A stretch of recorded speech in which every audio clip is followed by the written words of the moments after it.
Imagine winds so powerful they can rip asphalt off roads and raze towns to the ground. EF5 tornadoes are nature's rarest and deadliest storms, capable of leveling entire towns in minutes.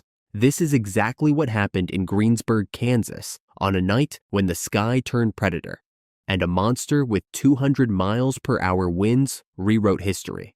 With winds strong enough to strip bark from trees, it didn't just destroy home, it erased landmarks, memories, and lifetimes. Stay with us as we uncover the story behind the first EF5 tornado of the 21st century and the remarkable journey of rebuilding a community from the ground up. Tornadoes are nature's most violent storms, but Greensburg's tornado was different. It wasn't just size, it was the first EF5 under the new enhanced Fujita scale, introduced in 2007 to better measure destruction. Before this, tornado ratings relied on old methods that often underestimated their power. The National Weather Service had to act fast, as predicting an EF5's path is like guessing where a bomb will land, that too in a hurricane. In early May 2007, the stage was set by a perfect storm. A wall of dry air collided with warm, moist air from the Gulf of Mexico, while a strong jet stream 30,000 feet above twisted the atmosphere into a frenzy. This created a supercell, a thunderstorm with a rotating updraft called a mesocyclone. This mesocyclone tightened into a vortex 1.7 miles wide, packing winds over 200 miles per hour. Doppler radar detected rotation 13 minutes before touchdown to Greensburg, a critical window for warnings. But Greensburg's sirens blared too late for many. Survivors like Fire Chief Matt Dayton described the sound as a freight train mixed with a jet engine, a common analogy linked to tornado acoustics. On May 4, 2007, weather reports began to warn of severe storms developing in the area. Meteorologists tracked a supercell forming to the southwest, showing signs of significant rotation, a classic precursor to tornadoes.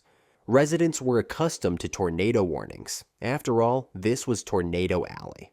The evening's first tornado touched down at 8:32 p.m. just northeast of Ashland, Kansas. This EF0 tornado tracked northeast. 2 minutes later, at 8:34 p.m., a twin tornado, also an EF0, formed southeast of the first one, moving northwest. Fortunately, neither of these early tornadoes caused any damage and dissipated quickly, hence their EF0 rating.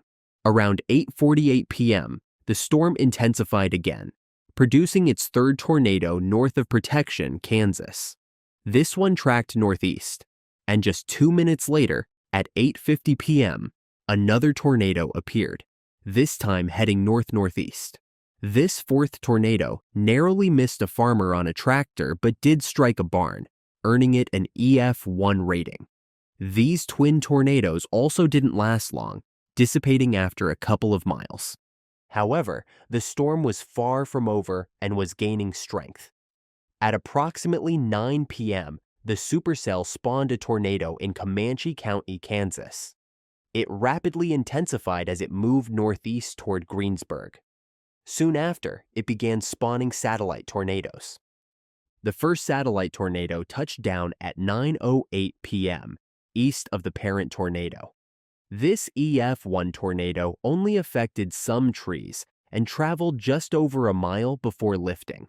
A few minutes later, at 9:18 p.m., the storm produced 2 more satellite tornadoes simultaneously.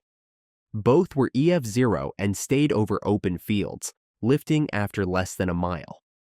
The National Weather Service in Dodge City, Kansas, issued a tornado emergency for Greensburg, a rare alert indicating a confirmed large and violent tornado approaching a populated area.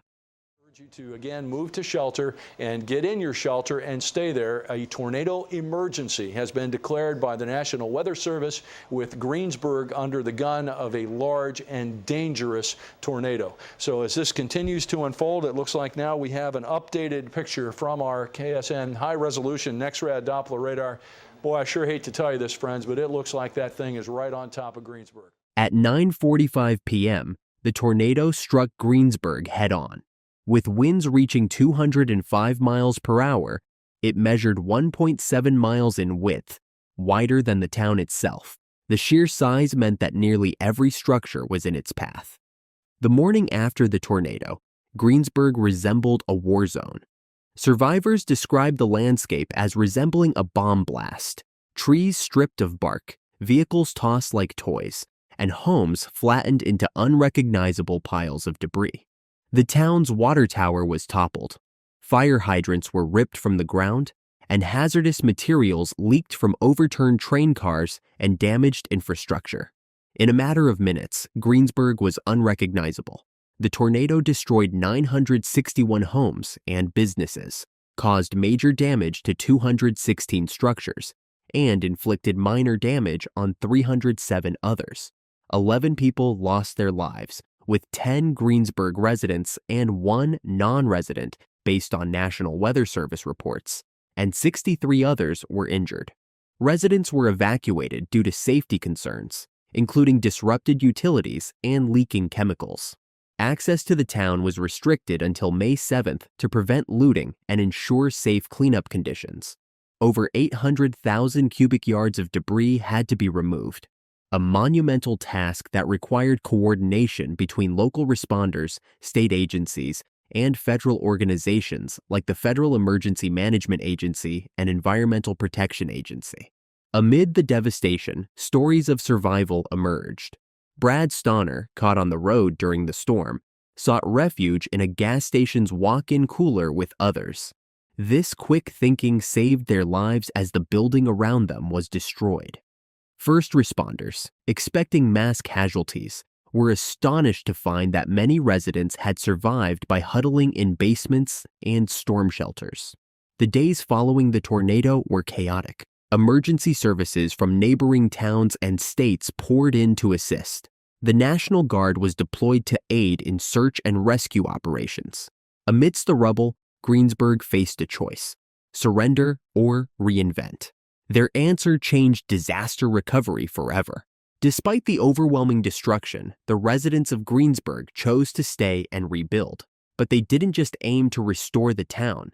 They envisioned a greener, more sustainable community. With support from state and federal agencies, Greensburg committed to becoming a model for green living. The city adopted building codes requiring new structures to meet high-energy efficiency standards. Public buildings were constructed to LEED Platinum standards, making Greensburg one of the greenest towns in America. The story of Greensburg is one of unimaginable loss, but also hope and renewal. It serves as a testament to the human spirit's capacity to rebuild and innovate in the face of disaster. Greensburg's transformation garnered accolades and became a case study in disaster recovery and sustainable development. The town demonstrated that resilience and forward thinking could turn devastation into a model for the future.